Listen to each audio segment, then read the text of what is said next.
Bugun kerakli mavzular bo'yicha suhbatlashdik. Endi ko'proq bir qo'shiqlar aytsak, nima deysiz? Sharofiddin, agar so'zinglarni bo'lib qo'ydim. Studiyaga kirishimda mana bu gitara turgan ekan. Bilasiz, san'atga oshinomiz. Shu qo'limda gitarani ko'rib qo'limga olib, mana shu studiyaga olib chiqdim. Agar ruxsat bersanglar, ozgina qo'lga oyoqsiz gitara. Demak, jonli ijroda. Albatta. Albatta teatr sohasidan tashqari shu gitara ham chalib turamiz dam olgan paytda, ko'rib qolib. Balki o'chgan edim yodingdan, shirin xayolingni buzdim. Laylo, Laylo sening yoningdan birdam ko'rmoqchi edim o'zimni. Laylo, Laylo sening yoningda birdam ko'rmoqchi edim o'zimni. Dilnavozim, dilafkorim yoningga uchay Laylo.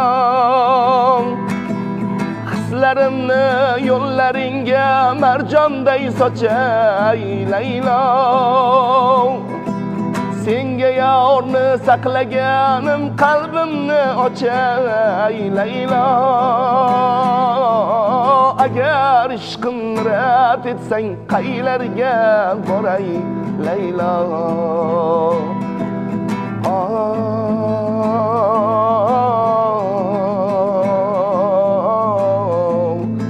Jonim Laylo.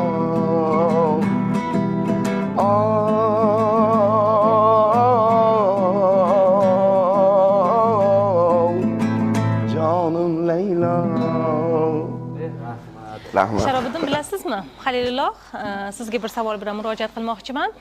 San'atkorlarni ko'pchilik sizlarga mazza, faqat odamlarning yaxshi kunlarida, tadbirlarda yurasizlar deydi. Lekin tanganing ikkinchi tomonidan qarasa, doimiy shovqinda yurish odamga bir ruhiy charchoq beradi-da. Mana shunday paytlar sizda ham bo'ladimi va shunday holatlarda nimadan kuch, energiya olasiz? To'g'ri savol bo'ldi. Tashqaridan ko'rganga san'atkorga juda ham oson deb o'ylashadi. Sahnaga chiqqaningizdan keyin oddiy insonga bir mikrofon berib ko'ring yo bironta so'z bering, juda ham qiyin.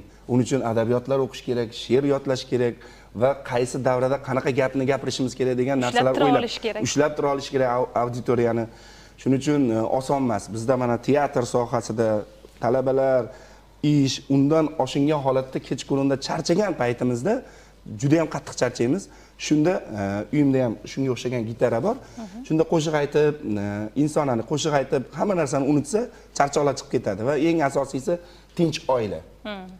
Oila tinch bo'lsa, uyingga borsang, hamma narsang tayyor bo'lsa, menimcha insonda shu katta bir dam bo'lsa kerak deb o'ylayman. Lekin mana o'zingizlar o'ylanglar, qarang, Sharofiddin, bugun o'zi yakshanba.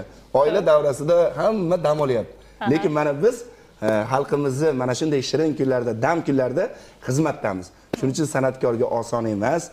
Oilasi aylanaylik deydi, bozorga chiqaylik deydi. Ulardan oshinga holatda biz xalqimiz xizmatidamiz doim. Shuning uchun mana shunday kayfiyatda yuramiz. Mana yuqorida aytib o'tdik. Mana birinchi chorak tugab, ikkinchi chorak boshlandi umumta'lim maktablarda. Aynan mana shu kuzgi ta'til davomida o'quvchilarning bo'sh vaqtini mazmunli tashkil etish bo'yicha viloyatimizda faoliyat ko'rsatayotgan teatrlar o'z eshiklarini